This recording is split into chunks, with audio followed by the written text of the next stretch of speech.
Morning Business, le débat.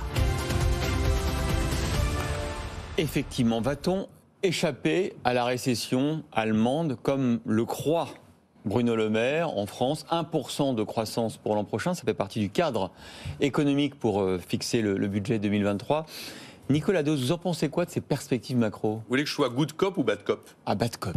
Parce que fondamentalement, c'est plutôt ça qui l'emporte. Mais il y a encore quelques raisons d'espérer. Non, là, je pense que c'est trop optimisme. D'abord, le consensus des économistes est plutôt sur une croissance nulle et une baisse de l'investissement. Quand vous avez une banque centrale qui monte ses taux, il y a un moment où l'investissement finit par en pâtir. Quelles sont les raisons qui me font douter qu'effectivement, les cibles qui nous sont annoncées pour 2023 peuvent être tenues? C'est que d'abord, la case économie de dépenses publiques n'est pas là. La case réforme de l'État est éternellement absente. Et imaginez que les grandes réformes structurelles qu'on va engager, compte tenu du caractère un peu éruptif, vont provoquer les merveilleuses économies, je pense que c'est un peu optimiste.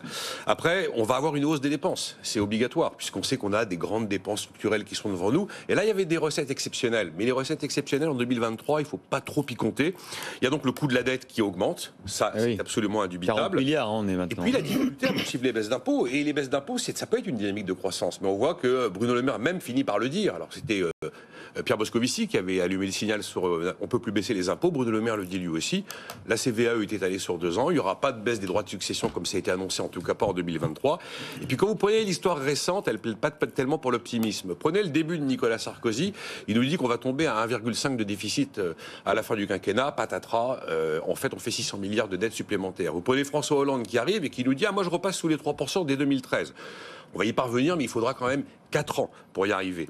Emmanuel Macron, il arrive, il dit je vais faire 60 milliards d'euros d'économie. Vous allez voir. Et puis je vais être à l'équilibre à la fin du quinquennat. Je ne fais pas de dessin. Au printemps, on est à 6,4 de déficit et 114% de dette publique.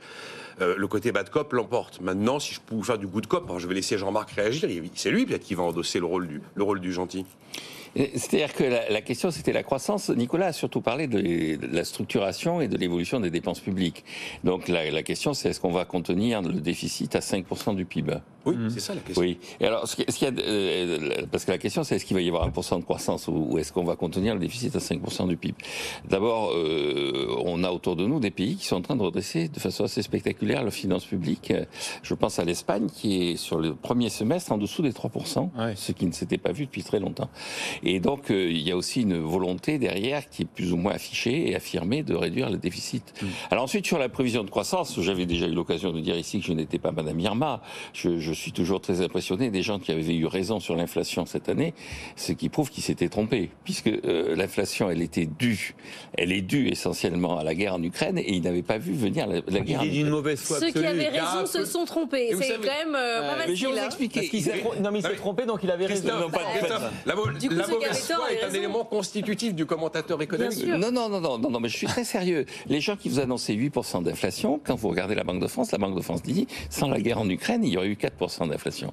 Donc, concrètement, ou bien ils savaient qu'il allait y avoir la guerre en Ukraine, et donc ils avaient un lien privilégié avec Poutine, et donc ils sont coupables de ne pas avoir fait bénéficier de ce lien, ou bien effectivement, leur pari était un pari qui était quand même assez audacieux. Alors après, que nous raconte Bruno Le Maire? 1%, il est dans la lignée de l'OCDE, il est dans la lignée du FMI. Ce qui m'inquiète le plus, c'est que ce sont les réponses de politique économique. C'est-à-dire que Pierre-Olivier Gourin-Chasse, le responsable économique du FMI, le dit bien, il dit les récessions précédentes, celle de 75, celle de 91, celle de 2008, elles étaient logiques dans la logique du cycle, elles correspondaient effectivement à une dynamique endogène. En 2020 et en 2022, ce sont des décisions extérieures, des décisions exogènes qui sont à l'origine de la crise économique, et donc il est absolument impossible à la fois de prévoir, et surtout ce qui est inquiétant, c'est l'histoire de ce qu'on appelle, vous savez, le lampadaire de Keynes. Keynes disait, alors en 2 mots parce qu'on n'a pas beaucoup de temps, Keynes rencontre quelqu'un dans les rues de Cambridge qui est en train de chercher ses lunettes, et il est sous un lampadaire, et donc Keynes l'aide et puis il trouve pas les lunettes, et il lui dit mais vous êtes sûr d'avoir perdu vos lunettes là? Il dit non, mes lunettes je les ai perdues là-bas dans le buisson, mais dans le buisson il fait nuit, et donc je me mets à l'endroit où il y a de la lumière. Et Keynes dit, le problème des économistes et des dirigeants économiques, c'est que face à un problème, ils n'essaient pas de résoudre le problème, ils appliquent la technique qu'ils connaissent.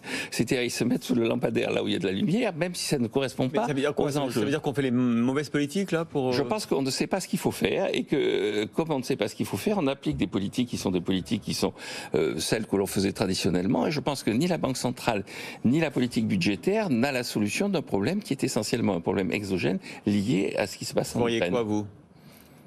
Je crois que, encore une fois, je ne suis pas Madame Irma, donc je ne sais pas. Non, mais comme vous critiquez, bah oui, Non, mais il y a un moment là où la question de Christophe est légitime, c'est qu'il y a un moment, il faut faire des choix politiques, de politique budgétaire.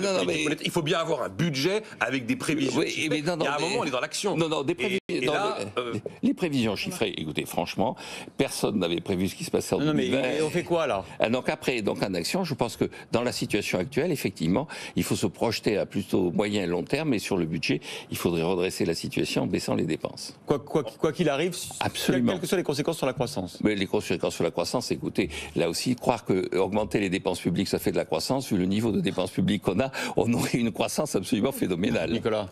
Il est évident, quand vous faites un budget, vous avez l'obligation d'avoir des chiffres sur l'année. Vous n'allez pas avoir des chiffres quinquennaux. Voilà. Après, moi, je pose la question tous les jours aux gens qui viennent dans mon émission, est-ce que là, on est sur le bon dosage ?